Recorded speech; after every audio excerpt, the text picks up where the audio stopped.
joined me today for the second edition of HMH Love Notes. And today we're going to be talking about how to assign work to your students. So in the previous episode, we learned about how to log in and how to navigate our dashboard.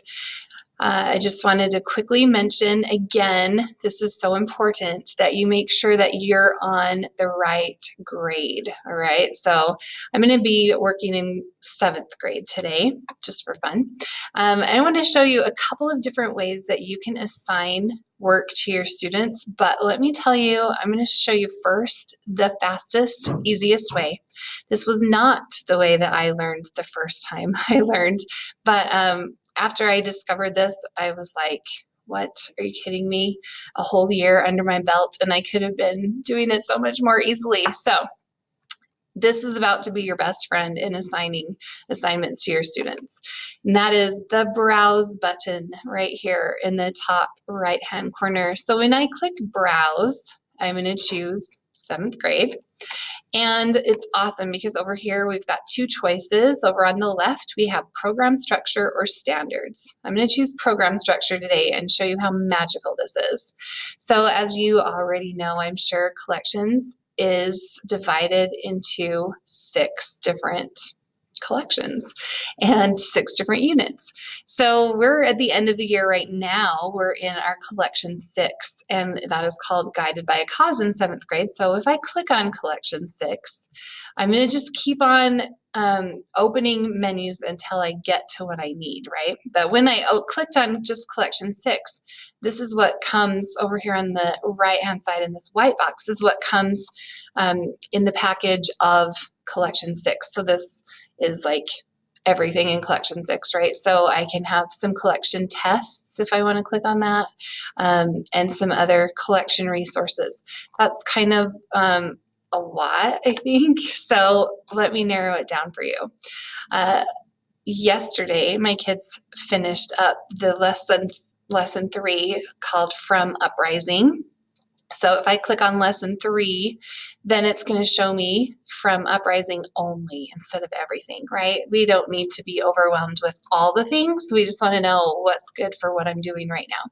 So when I click on this From Uprising, it's going to walk me through the different pieces of my lesson. So first I'm planning, right? Well, I can click on this and it'll take me straight to the lesson opener that we would use with our students to kind of introduce the unit, the story From Uprising. And then here's the teach part. So as we're teaching, maybe we're going to want our kids to really analyze point of view. So if I look on this one, I can click on it and it'll show me in the textbook which lesson and what we're talking about. So that takes me straight to it in the textbook. Remember, these always open up in a new tab. So when I come over here and click on another thing, it may not open. Let me click on this. Oh, well, it did this time, but sometimes it doesn't. And I think I clicked on that. Where did it go? Well, it's up here. I just haven't pushed, I just haven't got that on the front of my page, so I didn't notice that it had changed for me.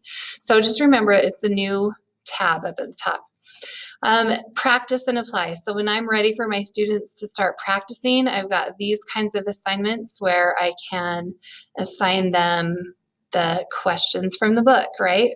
They are going to summarize and compare and cite evidence and analyze and all those skills that we've been working on since day 1. So I can give them those assignments from here. All I do is click assign, and then I choose what class I'm going to assign it to. I'm going to give it a name. I can't even remember, was this Uprising? I can't even remember anymore. So we'll just put Uprising here. I can add a little note that says, make sure this is done on time. And I can set my assignment dates. So when do I want it to begin and when do I want it to end? If I want to differentiate or do group work, I can choose which students to assign it to, or which students, I don't want to do. I want to give them a different alternate assignment. I would hit submit, and then it would show up on my students' dashboard so that they would know that they have a new assignment. So browse is the most awesome way to get through the assignments and to get them straight from here to your students. So another thing, let's go back. If we click home, we can always head back to our main dashboard here. The other way that you can do assignments, if you really want to, is by clicking on the assignments. I don't love this. This is what I did for a year, and it was really hard. But maybe if I'm sure there are reasons that I would want to do this. Like maybe, for instance, if we're in our collections and we're ready to take a test. Maybe tests and quizzes are easier to find, and I can, select, do I want all the assignable content that there is? Can I just look at the assignments I've made for my students? That would be a good use for this one, or any assignments that are active currently.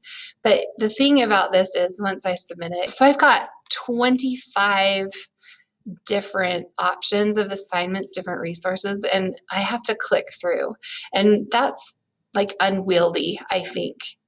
This is short because I just did tests and quizzes, but if I wanted to do assignable activities, it's pages and pages and pages of 25 different assignments per page, and that's just too much to click through.